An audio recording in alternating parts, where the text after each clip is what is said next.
Hello friends, स्वागत है एक बार फिर से आपके अपने YouTube channel royal competition classes में एक नई सीरीज के साथ पॉलिटी की सीरीज, जिसमें देखेंगे पार्ट 1 हो चुका है, पार्ट 2 को लेकर चलने वाले हैं। आज की क्लास में देखेंगे हम पार्ट 2 से भी बहुत बेहतरीन बेहतरीन क्वेश्चन पूछे जाते हैं, चाहे सेंट्रल लेवल का हो चाहे स्टेट लेवल का एग्जाम हो, यहाँ से क्वेश्चन आने ही तय होते हैं। और वैसे भी देख रहे हैं विगत दिनों में जो एनटीपीसी के एग्जाम किए जा रहे हैं वहाँ से खूब क्वेश्चन पूछे जा रहे हैं। तो फ्रेंड्स, हम देखेंगे संविधान की पार्ट 1 की बात कर चुके हैं और देखेंगे आप नेक्स्ट क्लास में जो विगत कुछ दिनों की क्लास है, कल की क्लास में आप देख चुके हैं। आज हम देखने वाले हैं पार्ट 2। ये हमारा पार्ट 2 है। पार्ट 2 में देखने वाले संविधान के स्ट्रक्चर की तो बात हमने पार्ट 1 में की है। अगर हम संविधान की बात करें तो देखेंगे भारतीय संविधान जो गठित हुआ था वो कैबिनेट मिशन के तहत संविधान सभा का क्या हुआ था, गठन हुआ था। संविधान सभा के तहत कैबिनेट मिशन के तहत देखेंगे संविधान सभा का गठन 9 दिसंबर 1946 को हुआ था, जिसके तहत 26 नवंबर 1949 को हमारा संविधान बनकर क्या होता है, तैयार होता है। 26 नवंबर 1949 को। इसीलिए प्रत्येक वर्ष के 26 नवंबर को हम किस रूप में मनाते हैं, विधि दिवस के रूप में मनाते हैं। लेकिन अगर हम बात करें पूर्ण रूप से हमारा संविधान कब लागू होता है, तो पूर्ण रूप से संविधान हमारा 26 नवंबर को लागू नहीं होता है। ये पूर्ण रूप से जो हमारा संविधान लागू होता है वह 26 जनवरी 1950 से क्या होता है, लागू होता है। अगर हम संविधान की बात करते हैं तो पहले हम क्वेश्चन देख लेते हैं, संविधान कितने प्रकार का होता है। तो संविधान की देखें कि संविधान कितने प्रकार का होता है, तो संविधान 2 प्रकार का होता है। कौन से 2 प्रकार होते हैं, तो देखेंगे पहला होता है लिखित संविधान और दूसरा होता है अलिखित संविधान। लिखित संविधान और अलिखित संविधान। अब बात करते हैं लिखित संविधान क्या होता है और अलिखित संविधान क्या होता है। लिखित संविधान एक ऐसा संविधान होता है जिसका एक लिखित दस्तावेज रखा गया होता है। अलिखित संविधान क्या होता है, अलिखित संविधान देखेंगे ऐसा देश जहां पे देखेंगे सिस्टम, जहां की शासन विधि या देखेंगे संवैधानिक चीजों एक बीती हुई पीढ़ियों के अनुसार चलती है, वहां के संविधान को अलिखित संविधान कहते हैं। जैसे बात कर ली जाए एग्जाम्पल फॉर कहाँ के संविधान की, ब्रिटेन के संविधान की, तो ब्रिटेन का संविधान कैसा संविधान है, अलिखित संविधान है। लेकिन लिखित संविधान से क्वेश्चन बनाए जाते हैं। अगर हम लिखित संविधान की बात करते हैं तो बात आती पहला लिखित संविधान किस देश का है और वह संविधान कब लिखा गया था। तो पहला लिखित संविधान अगर बात करते हैं तो देखेंगे यूएसए का है। अमेरिका का संविधान विश्व का पहला लिखित संविधान है जो कब लिखा गया था, तो देखेंगे 1787 ईस्वी में लिखा गया था। 1787 ईस्वी में लिखित संविधान पहला कहाँ का था, अमेरिका देश का था। लेकिन विश्व का सबसे बड़ा और लंबा लिखित संविधान की बात करती है तो अपना देश आ जाता है। तो देखेंगे सबसे बड़ा लिखित संविधान किस देश का है, तो भारत का संविधान सबसे लंबा और लिखित संविधान है। भारत का संविधान सबसे लंबा लिखित एवं बड़ा संविधान के रूप में जाना जाता है। भारतीय संविधान की बात किए जो 26 नवंबर 1949 को लिखकर तैयार हुआ था, अपनाया गया। 26 जनवरी 1950 को कैबिनेट मिशन के तहत संविधान सभा का क्या हुआ था, गठन हुआ था। उसी संविधान सभा की अगर हम तुलनात्मक करते हैं वर्तमान समय में, इसे भी 2 भागों में अध्ययन करेंगे। हम देखेंगे मूल भारतीय संविधान की बात करेंगे, दूसरा पहली हम करेंगे मूल भारतीय संविधान। मूल भारतीय संविधान का स्वरूप क्या था और देखेंगे बदलते हुए परिवेश के अनुसार वर्तमान भारतीय संविधान का स्वरूप क्या है। वर्तमान भारतीय संविधान का स्वरूप की हम बात करेंगे तो क्या है। अगर हम मूल भारतीय संविधान की स्वरूप की बात करते हैं तो हम उसमें सबसे पहले बात करेंगे किसकी, अनुच्छेद की, फिर हम बात करेंगे अनुसूची की, फिर हम बात करेंगे भाग की। कि वर्तमान जो मूल भारतीय संविधान है उसमें अनुच्छेदों की संख्या कुल कितनी है, तो देखेंगे कुल कितनी है 395 है। अनुसूचियों की संख्या कितनी है, तो देखेंगे अनुसूचियों की संख्या कितनी थी, वह 8 थी। ये मूल संविधान की बात की जा रही है। जब ये 26 जनवरी 1950 को क्या किया गया था, लागू किया गया था, उस समय भारतीय संविधान में अनुच्छेदों की संख्या 395 थी, अनुसूचियां 8 थी, लेकिन भागों की संख्या कुल कितनी थी, 22 थी। लेकिन बदलते हुए स्वरूप, बदलते हुए भारत के देखेंगे, बदलते हुए परिवेश के अनुसार, बदलते हुए भारत के परिवेश के अनुसार संविधान में भी कुछ क्या किए गए, संशोधन किए गए। इन संशोधनों के तहत देखेंगे वर्तमान में अनुच्छेदों की संख्या में क्या आ चुका है, परिवर्तन आ चुका है। अनुच्छेदों की संख्या भी बढ़ गई है और अनुसूचियों की संख्या भी बढ़ गई है और भाग भी बढ़ गए हैं।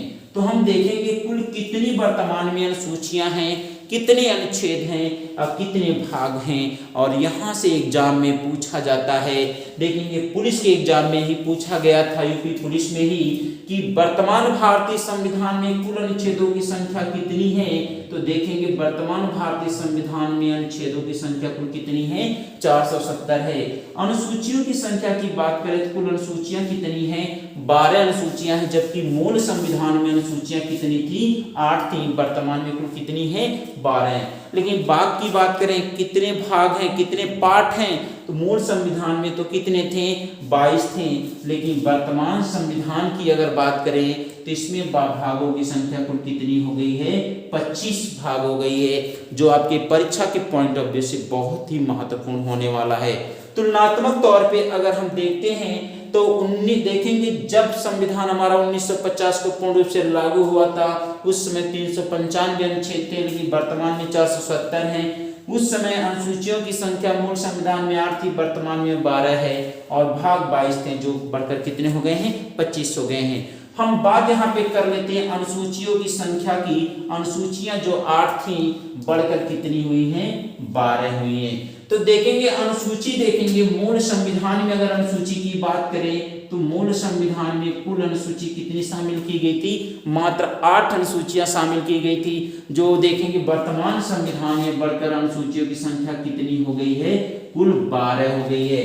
तो कितनी अनुसूचियां जोड़ी गई हैं हमारे संविधान में, तो देखेंगे संविधान में कुल कितनी अनुसूचियां जोड़ी गई हैं, 4 अनुसूचियां जोड़ी गई हैं। और यहीं पर क्वेश्चन पूछा जाता है, इन चारों अनुसूचियों में कौन सी अनुसूची किस संविधान संशोधन के द्वारा जोड़ी गई है। 4 अनुसूची की बात करें तो 8 तो मूल संविधान में थी, कौन सी जोड़ी गई है, 9वीं अनुसूची जोड़ी गई है, और 10वीं अनुसूची जोड़ी गई है, 11वीं अनुसूची, और लास्ट में एक है 12वीं अनुसूची। हम देखते हैं 9वीं अनुसूची क्या थी, 11वीं अनुसूची क्या है, 10वीं क्या है, 12वीं क्या है, क्योंकि यहां से क्वेश्चन पूछे जाते हैं। तो 9वीं अनुसूची की बात करें तो भूमि सुधार अधिनियम से संबंधित है, भूमि सुधार अधिनियम से 9वीं अनुसूची संबंधित है।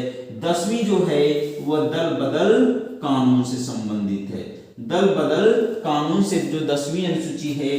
11वीं अनुसूची में किससे है, पंचायत के क्षेत्राधिकार और प्राधिकार से क्या है, संबंधित है, पंचायत, पंचायत।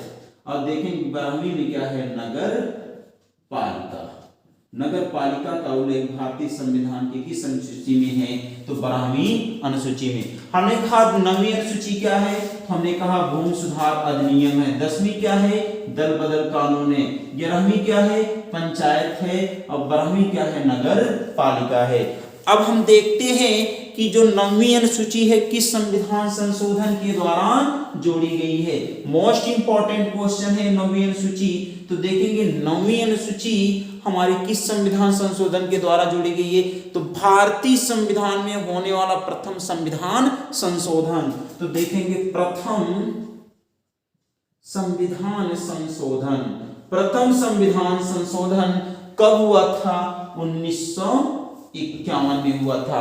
1951 में जो प्रथम संविधान संशोधन हुआ था भारतीय संविधान में, उसके द्वारा 9वीं अनुसूची भूमि सुधार अधिनियम जोड़ा गया था। 10वीं अनुसूची की बात करें कि 10वीं अनुसूची किस संविधान संशोधन द्वारा जोड़ी गई है, तो देखेंगे ये 52वें संविधान संशोधन, 52वें संविधान संशोधन 1985 के द्वारा जोड़ी गई। 1985 में 52वां संविधान संशोधन किया गया था, जिसके द्वारा देखेंगे भारतीय संविधान की अनुसूची 10वीं जोड़ी गई। भारतीय संविधान में कौन सी अनुसूची जोड़ी गई? 10वीं अनुसूची क्या है? दल बदल कानून है। कब जोड़ी गई? 1985 में। किस संविधान संशोधन के द्वारा?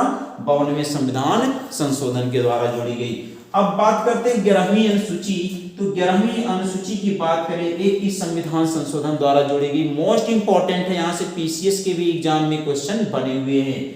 11वीं अनुसूची की बात करें तो पंचायत के क्षेत्राधिकार एवं प्राधिकार की बात की गई है। ये देखें 11वीं अनुसूची किस संविधान संशोधन के द्वारा जोड़ी गई है? तो भारतीय संविधान संशोधन 73वें संविधान संशोधन। 73वें संविधान संशोधन कब हुआ था? 1992 में। 1992 में भारतीय संविधान में 73वां संविधान संशोधन किया गया। 92 में 73वां संविधान संशोधन करके भारतीय संविधान में 11वीं अनुसूची जोड़ी गई, जिसके तहत पंचायत के क्षेत्राधिकार प्राधिकार को शामिल किया गया। अगर हम बात कर लें 11वीं अनुसूची के विषय की बात कर ले, तो 11वीं अनुसूची में कुल कितने विषय शामिल किए गए हैं? तो विषय से बार बार क्वेश्चन बनते हैं। कुल कितने विषय शामिल किए गए हैं? 29 विषय को देखेंगे 11वीं अनुसूची में क्या किया गया है? शामिल किया गया। 29 देखेंगे इसमें डायमेंशन या सब्जेक्ट हैं जो शामिल किए गए। अगर हम नगर पालिका की बात करते हैं, 12वीं अनुसूची जो भारतीय संविधान में जोड़ी गई है, ये किस संविधान संशोधन के द्वारा जोड़ी गई है? तो 12वीं अनुसूची की अगर हम बात करें तो सबसे पहले इसमें देख लें कितने विषय को शामिल किया गया है 12वीं अनुसूची में। तो 18 विषय को शामिल किया गया है। किस संविधान संशोधन द्वारा ये 12वीं अनुसूची भारतीय संविधान में शामिल की गई है? तो देखेंगे 74वें संविधान संशोधन। 74वें संविधान संशोधन 1992-93 के द्वारा। 1992-93 में भारतीय संविधान में 74वां संविधान संशोधन किया गया, और जिसके तहत भारतीय संविधान में 12वीं अनुसूची जोड़ी गई, नगर पालिका। तो नगर पालिका या बात करें 12वीं अनुसूची में कुल कितने विषय दिए गए हैं? तो देखेंगे 18 विषय दिए गए हैं, जबकि 11वीं अनुसूची में कितने विषय हैं? कुल 29 विषय। एक बार सरसरी नजर डाल लेते हैं। 9वीं अनुसूची भूमि सुधार अधिनियम है, जो देखेंगे प्रथम संविधान संशोधन 1951 के द्वारा जोड़ी गई। 10वीं अनुसूची दल बदल कानून है, जो 52वें संविधान संशोधन 1985 में जोड़ी गई। देखेंगे आप अगर देख रहे हैं 11वीं अनुसूची में विषय की संख्या बात कर ले तो 29 विषय हैं, जो 73 संविधान संशोधन 1992 के द्वारा, जबकि 12वीं अनुसूची में विषय कितने हैं? 18 हैं। 74वें संविधान संशोधन 1992-93 के द्वारा जोड़ा गया। लेकिन यहीं पर चर्चा कर लेते हैं, हम देखेंगे मोस्ट इंपॉर्टेंट चीज पूछी जाती है पंचायत और नगर पालिका, चाहे टेट हो, चाहे सुपर टेट हो, चाहे स्टेट लेवल, चाहे सेंट्रल लेवल का एग्जाम हो, यहाँ से क्वेश्चन बनने ही बनने होते हैं। तो हम बात कर लेते हैं पंचायत का उल्लेख भारतीय संविधान के किस भाग में किया गया है? पंचायत का उल्लेख, और यहीं पर लिख लेते हैं नगर पालिका का उल्लेख। नगर पालिका का उल्लेख किस अनुभाग में किया गया है? तो अगर हम बात करें तो देखेंगे पंचायत का उल्लेख भारतीय संविधान के भाग 9 में किया गया है। भाग 9 में किया गया है। किस भाग में किया गया है? भाग 9 में। जबकि नगर पालिका का उल्लेख भाग 9 क में किया गया है। भाग 9 क में किसका उल्लेख किया गया है? नगर पालिका का। 9 ख की बात करें, अगर भाग 9 ख की बात करें, 9 ख में किसका उल्लेख किया गया है? सहकारी समितियों। सहकारी समितियों का उल्लेख देखेंगे किसमें किया गया है? 9 ख में किया गया है। तो इस तरह से हमने देखा कि पंचायत अनुसूचियों का विश्लेषण यहाँ पे कर लिया हमने कि भाग पंचायत का उल्लेख भारतीय संविधान के किस भाग में किया गया है? तो भाग 9 में किया गया है। नगर पालिका का उल्लेख किस भाग में किया गया? भाग 9 क में किया गया है। और देखेंगे सहकारी समितियों का उल्लेख भारतीय संविधान के किस भाग में किया गया है? तो 9 ख में भाग में किया गया है। तो फ्रेंड्स हम देखें आज हमारा ये पार्ट 2 का सेशन समाप्त हुआ। इसके साथ साथ हम देखेंगे अब लेकर आने वाले पार्ट 3। और पार्ट 3 से पहले एक बात हम कहना चाहेंगे आपसे, यदि ये वीडियो आपको पसंद आई हो और तो इसे लाइक शेयर और सब्सक्राइब जरूर करिएगा। और इसी के साथ साथ जितने भी ग्रुप हैं आप अपने फ्रेंड्स के साथ इसे शेयर करना ना भूलिएगा। फ्रेंड्स हम मिलते हैं एक बार फिर से इसी पार्ट 3 में, जिसमें हम अनुसूचियों के बारे में विस्तृत अध्ययन करने वाले हैं कि प्रथम अनुसूची क्या है, दूसरी अनुसूची क्या है, तीसरी अनुसूची क्या है। इस पे ट्रिकी पैटर्न पे वहां पे हम देखने वाले हैं, एक ही लाइन में सारी देखेंगे, पूरी क्लास अर्थात पूरी अनुसूची क्या हो जाएगी, समाप्त हो जाएगी। तो फ्रेंड्स जरूर देखिएगा, वेट करते रहिएगा, पार्ट 3 का लेकर हम जल्द ही आने वाले हैं आपके बीच में।